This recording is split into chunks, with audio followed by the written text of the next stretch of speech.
It's Sheila and welcome to another episode of PJs and Coffee Time. I've spent the entire morning kind of like preparing for this video, and I hope that I can get through it without a whole lot of issues and just, I don't know. I even made notes for myself in my little book, which I'll have to tell you guys about this book. I think I may have shared it with you guys when I very first bought it, and yeah, so made some little notes in my little book, and this little tassel thing that I have on here actually came from when I lost my job. So right after I lost my job, she gave me these, and she'd actually bought them before I lost my job, and she was kind of like, oh, I feel bad now giving them to you, but I'm making use of them in other ways. So I've got my book kind of paper clipped off where I made my little cheat notes. And by the way, this is my book where I do make cheat notes from time to time about things that I'm going to talk about. My beverage. I'm drinking my beverage today out of my Dunkin' Donuts. Is this considered a mug or glass? I'm not real sure what you'd call it. Anyway, I'm having Coke Zero. Time to share the tip of the day. So today's tip of the day is something by the name of Athletic Green. I've only used this for, today was my third time, and I'm pretty impressed with it. So I thought, you know what? I'm gonna share it, but I'm also gonna share it on the caution side that I've only used it 3 times. So, you know, I'm not a pro. I want to say it's not all natural and it's not organic, but it's gluten-free and a lot of other different things. So I encourage you to either go online. It's found on Amazon as well as on their own website. But it is I want to say it's a supplement that you drink in the morning, preferably on an empty stomach with ice cold water. Anywhere between 5 to 10 ounces. You mix this little packet up with it, and it gives you energy, gets you going for the day. It should have all your greens in it for the day. And y'all, it does give me energy. I was exhausted the last few days because I was working an event and I was staying up late, which was my own fault, but I was up and on my feet throughout the event, and this actually did get me through it. So I'm pretty excited about it. It's a little bit on the expensive side. I have not looked on their website, but I am told that it runs about $77 a month. So that is a little bit expensive, but I'm working off of some free samples right now. So, but I can't promise you to what extent I'll buy this product once those free samples run out, because might not be in my budget. But anyway, I'm enjoying it right now while it lasts. So I've been asked so many times about doing this video. I know several months back, maybe even a year ago, someone had messaged me in the comments section asking me to do a video like this. And then I got an email a while back, and then recently I got a couple more emails. I've been getting emails from people, which is so exciting. I'm guessing a lot of people may not be comfortable with commenting in the comments section, which is totally fine. I even have a new subscriber from Virginia. I think it's Marie. Is it Maria or Marie? Anyway, hi girl. Anyway, I decided that I'm going to go ahead and do this video. Now, I am going to be the first one to say that I don't know how anybody would want me to do a video like this, because I am so far from being, well, I would never ever say expert, but I don't know how my knowledge would be helpful, but maybe it would be. You know, I have learned from mistakes that I've made in the past in this particular subject. So, hey, you know, basically, that's how I'm going to do this video. I'm going to share with you all, a lot of this is going to be based on things that I've learned about from mistakes that I've made, or just that I've figured out in this rightful age of being over 50. Trial and error, you know, learn from my mistakes, all of that good stuff. So in saying that, bear that in mind as we get into details.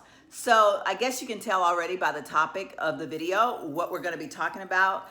And I wasn't real sure how to name this video, because I was like, okay, do I call it like, you know, I had all these thoughts running through my head. Like I said, I did make myself my little cheat notes, y'all.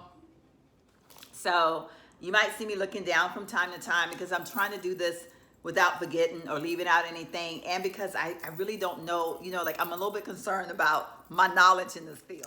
Okay, so as you can tell, I'm in a different outfit. Hair looks different. Guess what? It's been 2 weeks. I started editing this video to post it that Sunday, and y'all, I just found so many I just felt like I was all over the place. I think I just felt like there were so many interruptions, so many different things going on. I just couldn't get there. So I decided, you know what?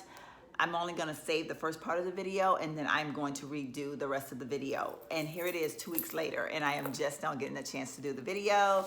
So do forgive me for that. I think a lot of this is just, I have all of this anxiety built up inside of me because I'm like, you all want my opinion on this? Like, seriously. Like, you know, I don't know. But you've asked for it, so I'm gonna do my best to give it to you. I have some little trusted notes here.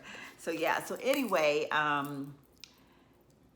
boy, where do we start? Okay, so I think that one of the first things when a person is looking for a mate, wanting to date someone, looking for someone serious, however you wanna look at it, the first thing you have to do is check yourself. Do a self-check.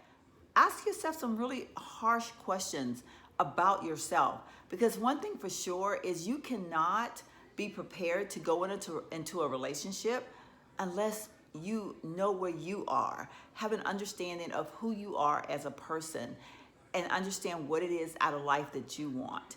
And so some of the things that I think that you should ask yourself is, or know about yourself, I guess, is where are you mentally? Are you mentally prepared to have a relationship?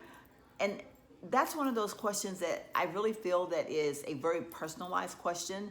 And only you can answer that question, because only you know what you've gone through in life. Because the thing about it is, once we get to the age that we are now, you know, in that 50+ club, a lot of us have gone through some stuff. We've had heartaches, we've lost people. A lot of things have happened. And this doesn't mean that because you're young that this doesn't happen to you. I'm gearing this video up towards the over 50, but in all honesty, anyone can benefit from this video.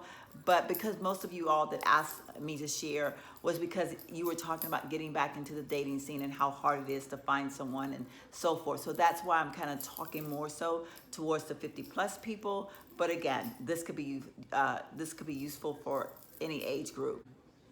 Knowing what you want,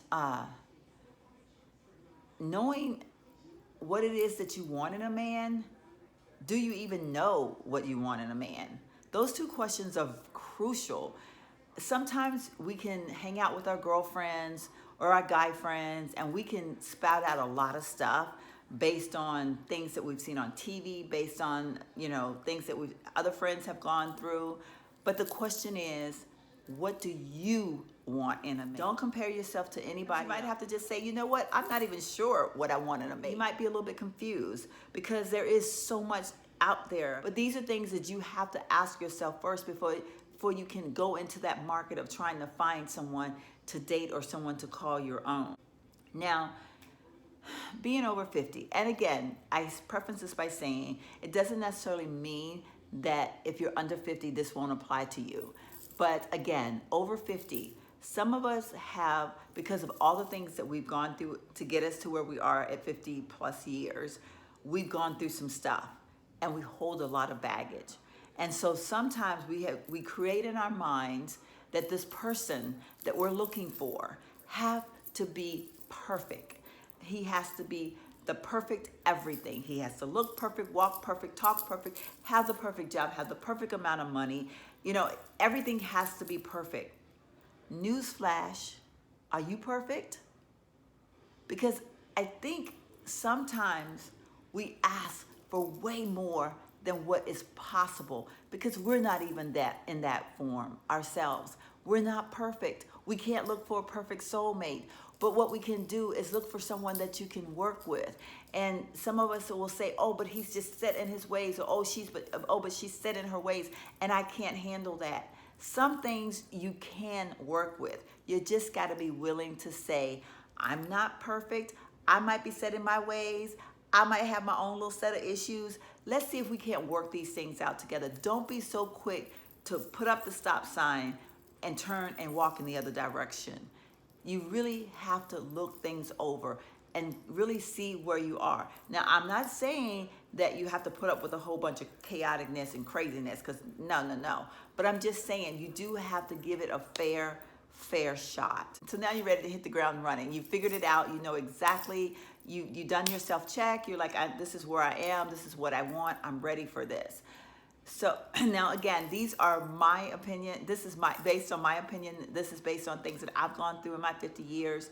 Some of it I'm still struggling with. When I tell you that this is definitely a chore for me to do this, it really is, because some of this stuff I truly am still struggling with even right now. So, but I can share it with you because I recognize that, I recognize the fact that some of this is a struggle. I need someone that's gonna hear me when I speak. I need someone that's gonna hear my cry. And some of you might not really understand what hear my cry means. For example, if I call up that person and I say, I'm having a bad day, everything seems to be going wrong, I would give anything for a hug right now. Now, for me, this is a crucial thing because sometimes you just need a person to just be attentive. You want them to hear you, hear your cry.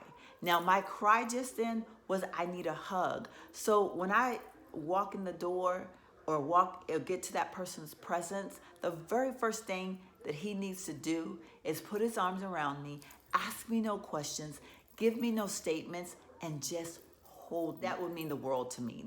I don't want to hear about his day at that point because I've already stated claim that I'm in a certain type of way. That doesn't mean that I don't ever want to hear about his day. Let him know that this is what I need at this present moment. Now, once I've been embraced and I've received that hug, then I'm more apt to be able to say, okay, now tell me about your day.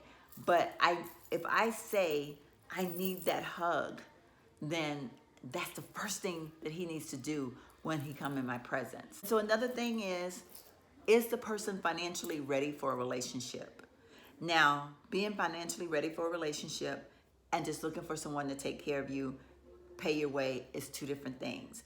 I'm not here to judge, but I do believe that sometimes we get that confused. You need someone that is capable of taking care of the home, that has the means to do what is necessary to provide and care for the home.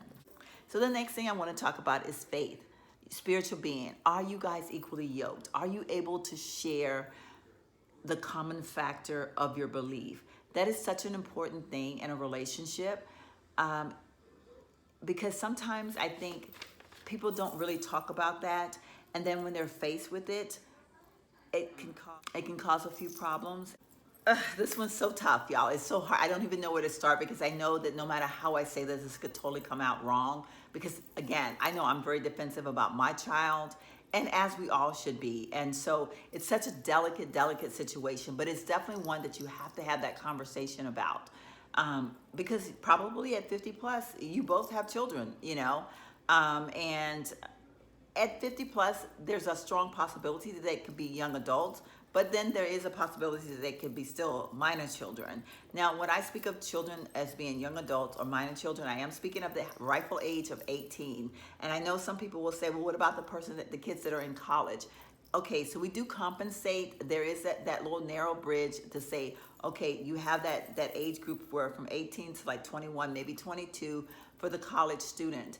But again, there has to be an understanding as to what the expectations are for each of you with your children, grandchildren, because now, you have grandchildren. There are some people that feel like they have to spend every moment with their grandchildren. Some people in our age group are raising their grandchildren. So then the grandchildren become the child. And so you have to ask yourself, can I handle a situation like that? Do you want to be in a relationship with someone that has small children or grandchildren that they're raising as their own? How much time are they willing to dedicate to you with the relationship, or are they going to be just tied up with the children or the shall I say grandchildren? Something that they understand that I do require my time. I do require separate time away from them, as any relationship would.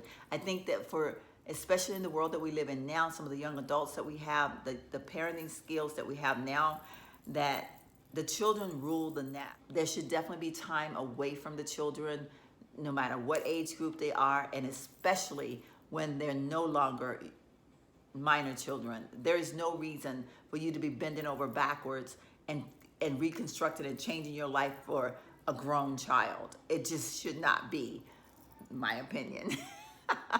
Now let's talk about family members. So we've got the brothers, the sisters, the cousins, the aunties, the parents, even in some cases. How much influence do the family members have on that person? Do they understand that you two are dating and not the whole family? Do they have to share everything with their family? Do they have to get the brother's approval? Do they have to get the mom's approval? Does everything have to run through a family member? I feel that you are in a relationship with a person. You don't need them to tell you yay or nay in a relationship. That's a decision that you have to make. Okay, so stretching it out from family, children, and grandchildren and all that stuff. Then we have this friend thing. And this is also a hard one, because by the time you reach the age of 50 plus, you join that 50 plus club, you got some friends that you've been dear to for a long time probably. You've been through some stuff together. You may have, you've golfed together, you've hung out, you've shared your deepest secrets with, and now you're in a relationship and you have to weigh the difference between spending as much time as you used to with the friend, or spending time with the person that you're in the relationship with, or the person that you're trying to have the relationship with. A relationship needs time.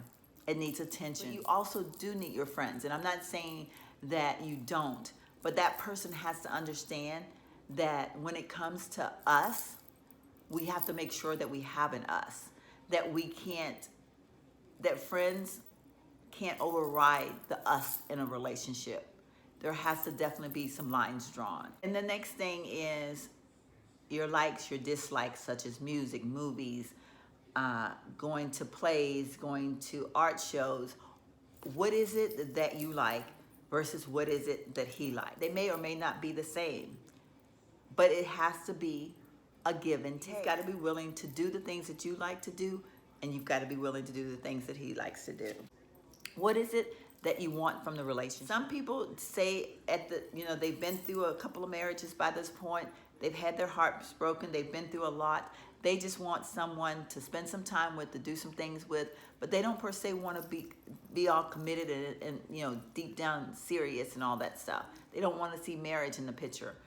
You have to find out what it is that you want. Do you want marriage? Do you want a relationship with benefits? Do you want no benefits? I mean, all of these things have to come into play. You have to have an understanding. Again, that's what you and that person come up with. Not necessarily is it going to work for other people. That's one of those things that sometimes when you have friends and family members dipping into your business, that can cause a problem, because then they start to try to give their opinion. But you have to remember, if it works for the two of you, that's all that matters. Health issues. Even though health issues don't just create themselves at 50 plus, but I can say that they're more likely to appear or be a factor in the 50 plus club. What extent of health issues are you willing to endure in going into the relationship?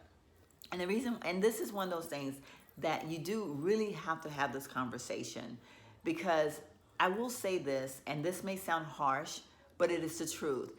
If you meet someone and it's not a lifelong, you've been by that person's side for the last 25, 30 years, sometimes it's a little harder for you to go into a relationship with them and accepting some illnesses that they might have that can hinder certain things from happening, certain illnesses that make a strain on the relationship. And understand that if a person say that this is where my limit is, that's where their limit is. So that pretty much sums everything up. I feel like I was still kind of a little bit all over the place, and maybe it didn't. I hope I was able to articulate what I wanted to say, and it came across okay. I do want to say in closing that something that's very crucial to any relationship is giving a person time, giving them the love, the care, making them feel special on both sides. And a relationship can never be a one-sided situation. you have to be willing to give to that person, both of you giving the time, giving them the respect, making the time that you spend together quality time. You know, even when you have your family members and all these other things that's happening in your life, what it boils down to is that, are you willing to spend the time, give that person the time, because that is so needed in any relationship, and it's needed on both sides, and it needs to be uninterrupted. And anything that I've said today, remember that it all works both ways. You cannot ask someone anything that you're not willing to do or give yourself. So anyway, thank you guys for spending this time with me. Thank you for your patience as I worked so hard to get this video. Thank you for taking the time to watch my video today. I hope it was helpful. I really don't know if I'm the right person for this video, but you asked and I did say I would give a comment. Feel free to leave them below, and I'll see you guys in my very next video. Bye-bye.